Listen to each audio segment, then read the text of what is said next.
Okay, are you ready? Let's go through some types of formulas. We talked about formulas way back, so let's refresh. We have molecular formulas. Molecular formulas means it's looking at the actual atoms that is in the molecule and just counting them. So you could do that in this example right here. You count up the C's, you have 3. You count up the H's, you have 8. You count up the O's, you have 1. So in a molecular formula, when you're writing it, we always write CHO, and then if there's other stuff. Okay. Empirical formula means the reduced formula. So it's like the lowest whole number ratio. So if I have C2H6 as the molecular formula, to reduce it, I divide them both by 2. I divide 2 divided by 2 and I get 1. 6 divided by 2 and I get 3. In this one, I'm going to divide by 4. Now, if I forget and I divide by 2, then I just have to divide by 2 again. No big deal. In this one, if you realize it, you can divide by 6. If you don't realize it, divide by 2 and then divide by 3. Either way, you should get to the empirical formula, meaning you can't reduce it anymore. Okay? Structural formula is drawing like a simplified model of what it looks like because we're not really worrying about the 3D structure. Okay? It's just drawing the molecules and the bonds. Okay? So drawing the bonds and what atoms are connected. Condensed structural formula. So you start, here's a C. What's connected to it that's not another C? An H, an H, an H. So you write CH3. Then you look at the next carbon. What's connected to it? 2 H's, CH2. Here's the next C. What's connected to it?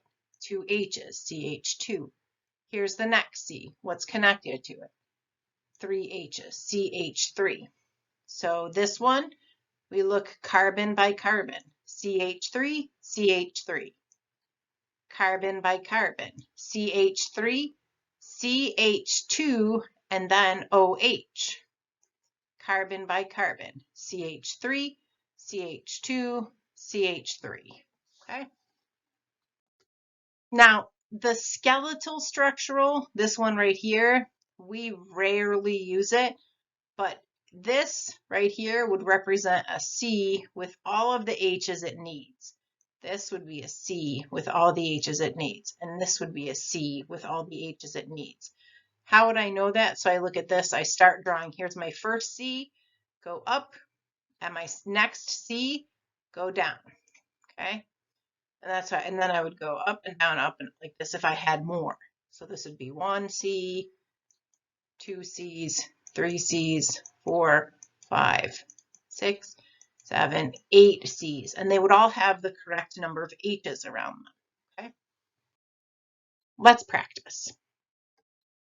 So look at this. What is the molecular formula? So remember, we write molecular formulas CHO. So how many C's? 1, 2, 3, 4. C4. How many H's? 3, 4, 5, 6, 7, 8, 9, 10.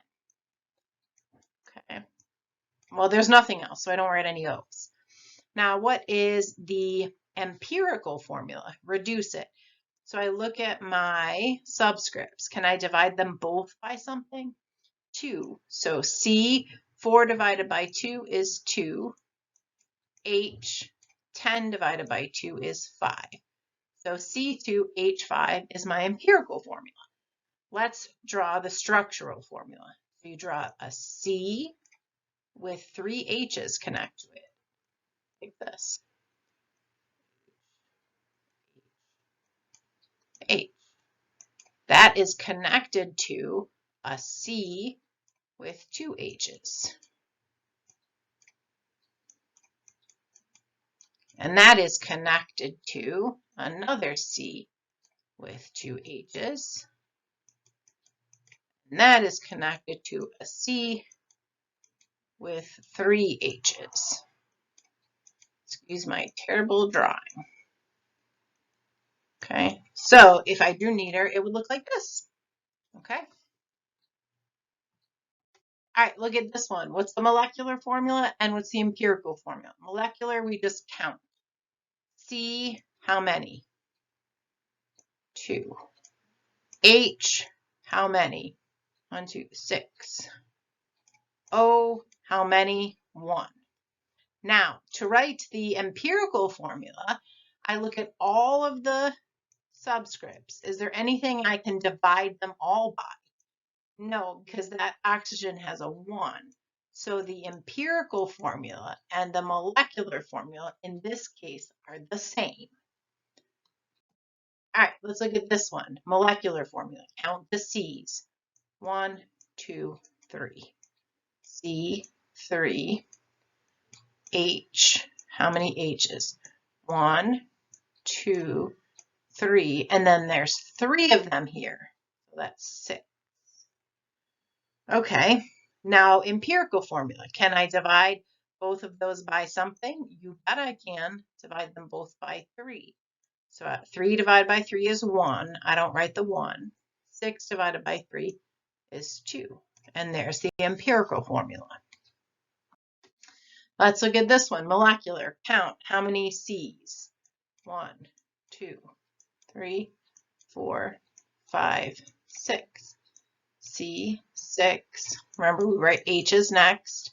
Count H's. So let me pick a different color. 1, 2, 3, 4, 5, 6, 7, 8, 9, 10, 11, 12. 8, 12. Let's pick a different color. O, 1, 2, 3, 4, 5, 6. Okay, now when we're writing the empirical formula, can we divide all of those numbers by something? You bet. I can divide them all by 6. So 6 divided by 6 is 1. 12 divided by 6 is 2. And 6 divided by 6 is 1. All right, let's look at this one. Molecular. Let's count it. C's. 1, 2, 3, 4, 5, 6, 7, 8, 9. So C, 9. All right, let's count H's. H, 3, 6, 9, 12, 15, 18, 20. All right, now when I write the empirical formula, I have to reduce it. Well, I can't reduce it. There's no common factors here, so it's just going to be the same. So in this case, the molecular and empirical are the same. All right, let's try this one, molecular. So let's count C's. 1, 2, 3, 4, 5, 6, 7, 8. So C, 8. Let's count H's. 1, 2, 3, 4, 5, 6, 7, 8, 9, 10, 11, 12, 13, 14, 15, 16, 17, 18. All right, for empirical, I look, can I reduce these? So yes, I can divide them both by 2. C, 4, 8 divided by 2, 8 divided by 2 is 4, and then H, 18 divided by 2 is 9. Can I divide them by anything else? Okay, what about this one, molecular? This one is a little bit tricky, and let me show you why. See this? That means there's 3 of these. Okay, so this has 3 C's, because 3 times 1, and it has 9 H's. So that will matter when I'm counting. This one is in parentheses, but notice there's no subscript, so I can just count the C. So let me switch to a different color. So let's count C's. I have 3 C's, 3, 4, 5, 6, 7, 8. C8. All right. Now, what are we going to have for H? In this one, we have 9, 10, 11, 12, 13, 14, 15, 16, 17, 18. Can we divide both of these by something?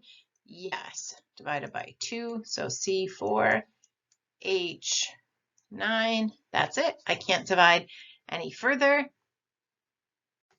And that's it. That's types of formulas. I hope that makes sense.